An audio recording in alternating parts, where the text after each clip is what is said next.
आई आप सबके बीच में भावी मुखिया प्रत्याशी, पढ़ल लिखल शिक्षित सुयोग्य नेता।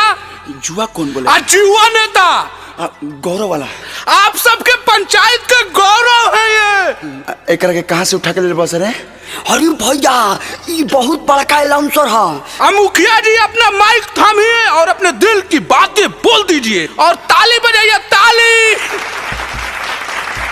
ए मुखिया जी माइकवा ऑन कर ली है, ये मेरा स्टाइल है। जल्दी जल्दी बोली ना तो भीड़ भाग जाएगी। है चुप मित्रों, कॉपी मत करी। अरे पहले करके भगाओ से जरा। हाँ तेजा जुटल सब माई बहन चाची चाचा दादा दादी जितना लोग उपस्थित बा, समस्त जनता जनार्दन के आप लोग के प्यारा मुखिया अरविंद अकेला कल्लू के बार बार प्रणाम बा।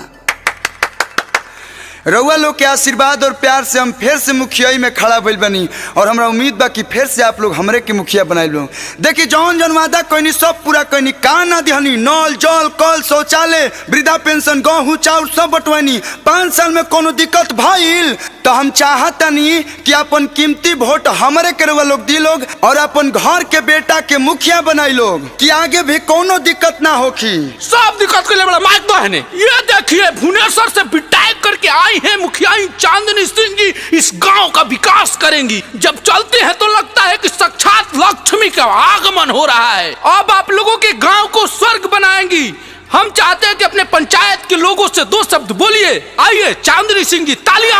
हेलो एवरीवन, कैसे हैं आप सब? उम्मीद करती हूँ कि आप सब बहुत अच्छे होंगे। मैं आप लोगों के पंचायत से चुनाव लड़ रही हूँ और आप लोग अपना एक एक कीमती वोट देकर मुझे भारी से भारी मतों से विजयी बनाइए। चुनाव चिन्ह बता दे मुखिया जी। जी, मेरा चुनाव चिन्ह है गैस सिलेंडर छाप। कुछ क्वालिटी बा, लेकिन आपने पहले क्या किया है वो बताइए। अरे तो सुनो, गाँव के गली गली नाली बनवाईनी, हरे घरे घरे बिजली के तार बिछावाईनी। आज गौआ के शहर बनहिनी की वोट मांगे ओहिनी ये भैया। हरे वादा कोई सब पूरा कोई नहीं, फिर से वोट मांगे ओहिनी ये भैया। रुका सा, ये तो अभी झांकी है, पूरा फिल्म बाकी है। कुछ बोली मुखिया जी? सुनिए, पहले मुझे अपना बात रख लेने दीजिए। श्रीमान आप यदि हमको जिताएंगे, अरे मुखिया जी। श्रीमान आप यदि हमको जिताएंगे, वोट देके आप लोग नहीं पछताएंगे। गाँव के सब लोग को डिजिटल बनाएंगे, गाँव के सब लोग को डिजिटल बनाएंगे। है सुना, हमार पंचायत जैसन बा वैसन ठीक बा। अरे वक्त पड़ने पर नीम का पेड़ क्या चंदन से कम है, वक्त पड़ने पर नीम का पेड़ क्या चंदन से कम है, और हमारा ग्राम पंचायत क्या लंदन से कम है। वो कुछ बोली बोली बोली बोली। हरे हरे पत्तों को तोड़ा नहीं जाता और पढ़े लिखे लोगों को छोड़ा नहीं जाता। सारा योजना में खाए हैं कहा जी कमीशन कमीशन कमीशन, पंचायत का पूरा नहीं किए हैं का एक कमीशन हमीशन जी मिशन। सुना, आइल रहे महामारी भइल बचावे के तैयारी, बटवनी सैनिटाइजर मास्क ई भई रहे। टूटल सड़क हलवनी, सोलर लाइट लगवनी, ये करे के कहाला विकास। इसको विकास बोलते हैं क्या?